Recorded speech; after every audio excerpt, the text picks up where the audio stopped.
Hi, welcome back. In today's lesson, we're going to talk about the presidential election process because I know you all want to run for president someday.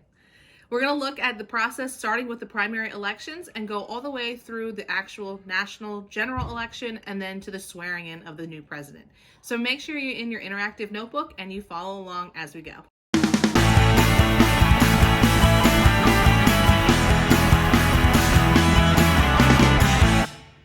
Okay, we're on page 4 of your interactive notebook. As a reminder, this is going to be a very brief overview of our election process because if we talked about every nitty-gritty detail, we'd be here all day, and I know you guys don't want that. So let's just talk about the highlights.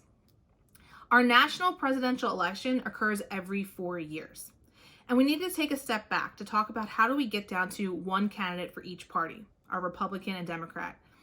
We want to think of it sort of as like the finals in sports. We have challenging teams that go up head to head up against each other, and we ultimately get down to two teams that play. In this case, it's going to be the Republicans, Democrats. Yes, there are other third-party candidates, but again, political parties in the United States have pretty much been dominated by the Republicans and the Democrats. So how do we get there? When the election process starts, and sometimes it's like halfway into a presidential cycle, we start to see different candidates that come forth and say, hey, I want to run for president. If we have a president who's returning or running for re-election, we call them the incumbent president. In this past election, the incumbent president, Donald Trump, was going to run for re-election, or he did run for re-election, and we had one challenger with him in the Republican Party. He didn't do so hot, so ultimately the nomination went to Donald Trump. On the other half of the spectrum, the Democrats, we saw about 10 to 14 candidates come forth and say, hey, I want to run for president. From there, we saw all kinds of advertising. We saw campaign commercials, social media ads, rallies, you name it, you saw them. And then slowly but surely, you started to see different candidates drop out. The way in which they dropped out was through primary elections. This is basically how each state goes forth and chooses who are they going to nominate to run for that political party. If Donald Trump had more challengers for the Republican ticket, we would have seen this process more with him. But again, not many, only one person challenged him, so we really don't see it. And that's usually what happens with an incumbent president. So we saw that, we went from, 10 to 14 candidates all the way down to one. So each state chooses its presidential candidate. Only voters who are registered in the political parties are able to vote in primary elections. So all the Democrats vote for the Democratic primary and all the Republicans vote in the Republican primary. If you're registered independent, unfortunately, you can't vote in either. So candidates who are chosen by the voters ultimately get the votes of the delegates, which is basically a represented body from each state that goes forth and says, the state of Delaware nominates Joe Biden, we'll say. Okay. As you can see, it looks very much like a regular election. These are pictures of me from this past July when I voted in the primaries for the 2020 election. Notice I'm very pregnant at the time.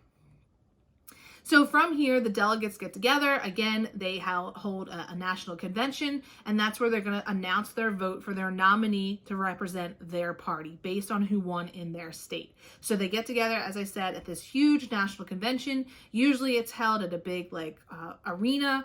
It's like a huge party, lots of fanfare. If the president has their vice president in mind, they might announce it at that rally. This year's was virtual due to the coronavirus, but it's usually a big celebration. The Republicans and Democrats then, they announce who their nominee is, and that's who's going to represent their party to run for the president. From here, we move towards the general election.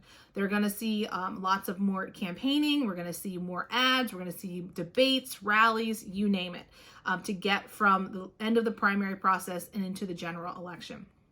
The general election occurs in November. It's always a Tuesday. That becomes known as Election Day. Eligible voters then go out to the polls, and those who are eligible are American citizens who are 18 years and older, just like Dr. Pro up here.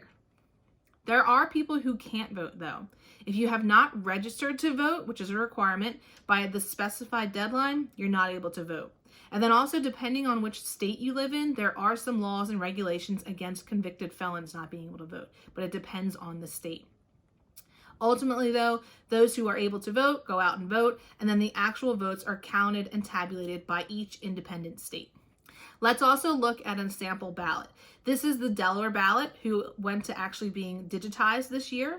Different states have different ballots, but most are moving towards an electronic ballot. So as you can see on here, we have all of our parties listed at the top: our Democrats, our Republicans, the Green Party, the Independent Party, and the Libertarian Party. And then down each column, we have the office that they're running for and the candidates for each office. So you can see the Democratic nominee of Joseph Biden and Kamala Harris, the Republican candidate, Donald Trump and Michael Pence, and then we see the Green Party, Independent, Libertarian Party. Now, we also have a column known as the write-in column, and we talked about this in a previous video.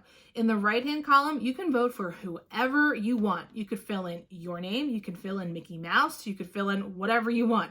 And so that's what the write-in column is. So if you don't like the candidate that's running there and you want to put forth the nomination for somebody else, go for it. All right, so we're not done there, though. There is some controversy over what is known as the Electoral College. Some people feel like the popular vote should be it on Election Day, but actually we have the Electoral College. In each state, the candidate that wins the popular vote gets all of the electoral votes. Again, the popular vote is where we go out and vote on Election Day, and you see the totals come in on TV, but that's actually just projections. The body that actually elects the president is the Electoral College. So the candidate who wins the majority, more than half of the Electoral College, is who actually wins the election. Now, the Electoral College can be very confusing, so I've linked a few videos in the description below so you can look at more about the Electoral College. There are a total of 538 electors. So half of that is 269. So the magic number, as we say, to win the presidency is 270 electoral votes. If a candidate gets 270 votes, it's mathematically impossible for the other candidate to win. So that's why we call it the magic number. That's what they're trying to get to. So if we look at the Electoral College map from 2020, you can see the blue votes or the blue states are for Joe Biden. The red states are for Donald Trump. Different states have varying electoral votes based on every state gets at least 2, and then the rest are based on population. But you can see Joe Biden won with 306 votes to Donald Trump's 232. Now, I do always get the question, what happens if the candidate wins the popular vote, but not the Electoral College? It's actually happened 4 times in American history. And again, it's a very confusing process. So again, check out the links below. But it has happened most recently with 2016. One of the most controversial years was 2000 with George Bush versus Al Gore. So again, check out those videos below. So with that, we have what becomes known as the president-elect. The president technically is not the president on election night. Even if they come in and say, here's all the votes, they're still not technically the president. They aren't president until they're inaugurated and they are sworn into office. So inauguration occurs on January 20th on the steps of the Capitol building. That's where it's been held for the past few decades. Prior years, it was held in different places throughout DC, but that's the current home of it. On Inauguration Day, the president takes the presidential oath of office, as well as the vice president. They take their vice president oath of office. The president gives his inaugural speech, and then they are officially the president as of 12 o'clock on Inauguration Day. So again, this has been a brief overview of the presidential election process. Thanks for watching, and make sure to check out our next episode.